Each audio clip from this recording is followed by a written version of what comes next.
dan 4 hal yang menjaminkan banyak rizki, bukan memudahkan rizki.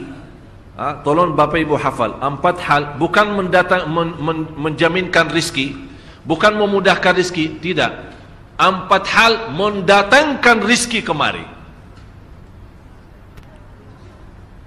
Dan 4 hal bukan Allah kasih kemudahan berarti kita berjalan mencari rizki Allah kasih, tidak. Bukan dikasih kemudahan. Tapi di mana saja kita ada, posisi kita di mana saja, Allah datangkan rizki kepada kita. Yang pertama, qiyamul lail, salat malam.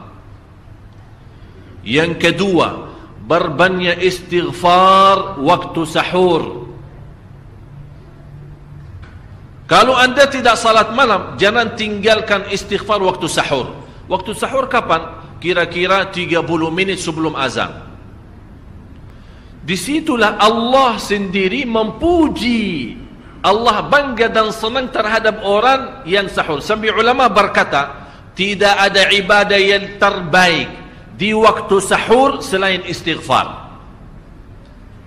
Jadi boleh baca Quran, boleh salat malam, boleh zikir, boleh apapun, tapi yang terbaik istighfar.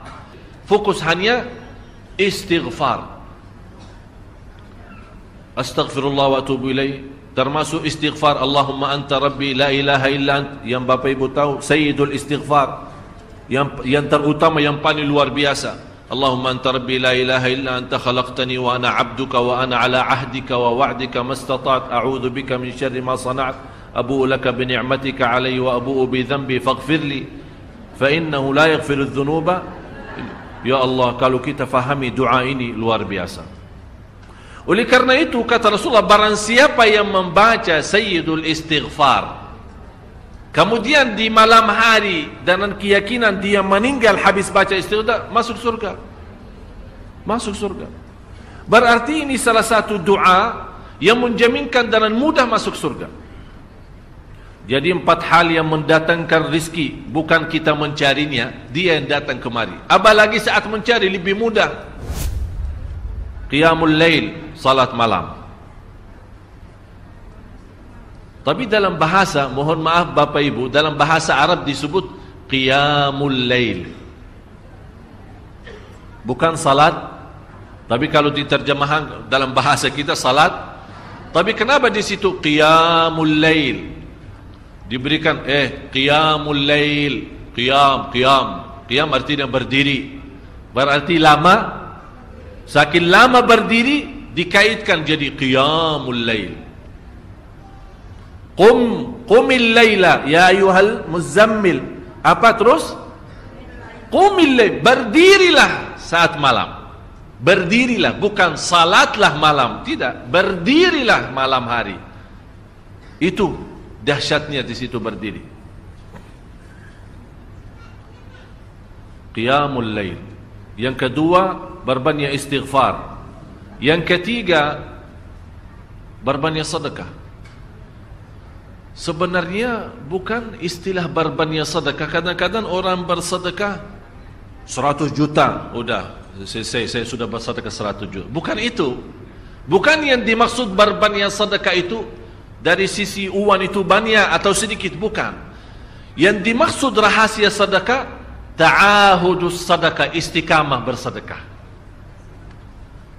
Istiqamah itu tidak menjadi masalah besar maupun kecil. Itu tidak menjadi masalah, karena bagi Allah tidak ada artinya besar maupun kecil. Kita tidak memberikan kepada Allah karena Allah Maha Kaya.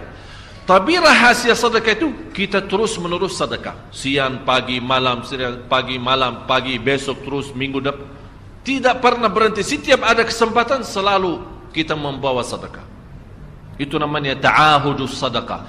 Ta'ahud kalau dalam bahasa sebuah janjian, seolah-olah kita ada kontrak kerjasama antara diri dengan apa?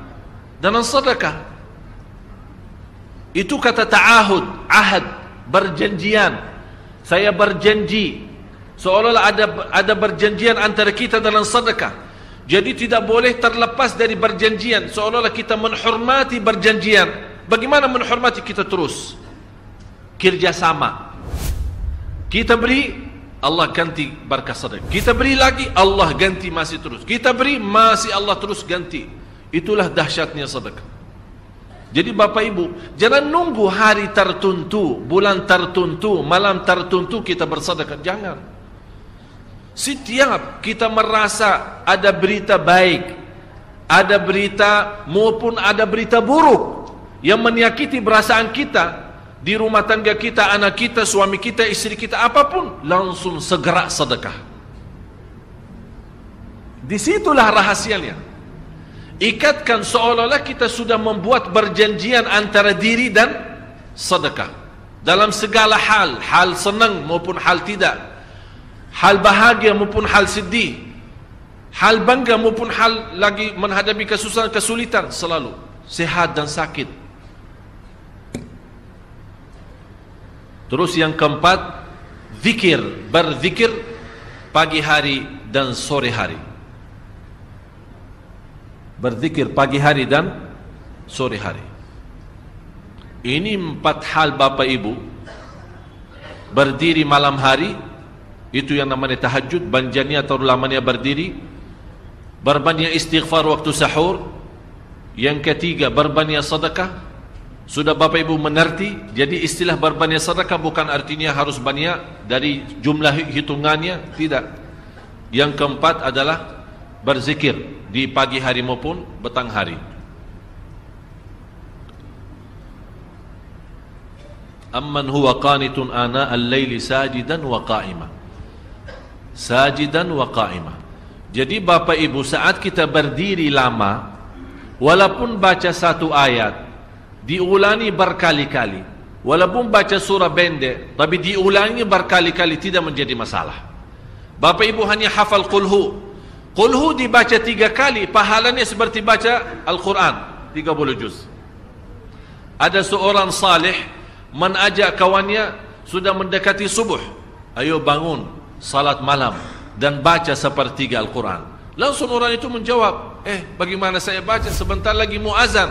Bacalah qul huwallahu ahad. Salat malam dan qul huwallahu ahad. Jadi Bapak Ibu, yang saya harap, jangan susah fikir, ya Allah saya mau baca apaan. Tak usah susah fikir. Baca dan nikmati, yang penting nikmati bacaan. Walaupun qul huwallahu ahad setiap hari. Kalau kita pusing baca, Allah tidak akan pusing mendengar. Malah Allah paling senang mendengar bisikan bacaan dan bisikan doa kita malam hari. Allah paling senang mendengar bisikan doa munajat kita malam hari.